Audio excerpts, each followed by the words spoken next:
I'd like to start out with an apology for not being here in person, but I have a medical excuse and I really had no choice. If you're watching this video, you already know how to reach the course website. The course website is going to have pretty much everything we need. For example, it has a link to the course outline with all the ground rules and stuff that I'm supposed to go over. It's got the assignments. The first one is already posted.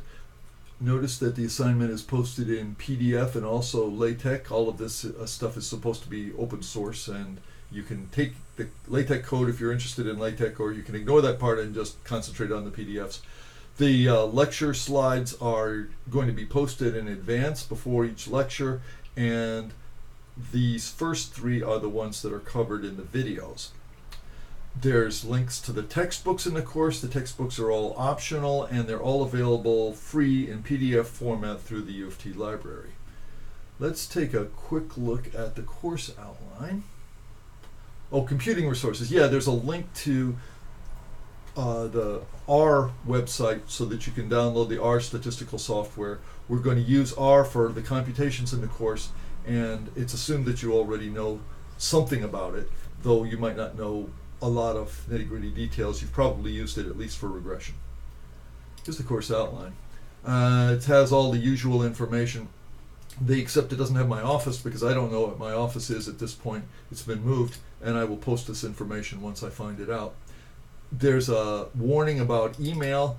I am pretty bad with email. I'm okay at the beginning of the term, and then it gets worse and worse as the term progresses, and it's much better to talk to me in person. Even worse than email is the messaging system in the Quercus software, and I'm not planning to use Quercus for much of anything at all in this course. Everything's going to be through the website, and I'm certainly not going to read my messages, so please don't send me any Quercus messages. The most important thing on here are the rules about grades. Let's see, there are two sets of rules because there's two sets of students. There are graduate students and undergraduate students. For the undergraduate students, there's going to be a midterm test and a final examination. The midterm for undergraduates will be 40%, and the final exam will be 60%. For graduate students, the midterm is 40%, the final is 50%, and the project counts for 10%. The questions on the midterm will be very similar, and on the final will be very similar to the questions on the homework.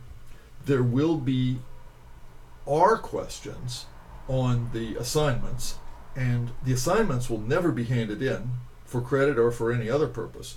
But if you do the R questions, then you'll be prepared for what you'll see on the midterm and the final, which is input and output from our work that I've done, and then because you've done similar things yourself, you'll be able to answer the questions that I ask about the output and give what's the value of the test statistic and what's the p-value and who knows what else.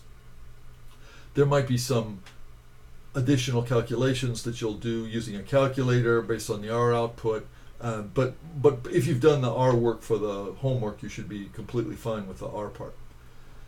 Let's see, what else is there? There's prerequisites. If you're in Statistics 442, you need to have Statistics 302 and Computer Science 108. This is a firm prerequisite. We're doing some computing in this course, and you need to have a background. And if you don't have the prerequisites, you can be removed from the course at any time during the term. We hope we get to it at the beginning of the term, but we might not. Let's see, what else is there? I'm not sure. I may have forgotten something. But if so, you can ask me when we meet in person, the second class meeting.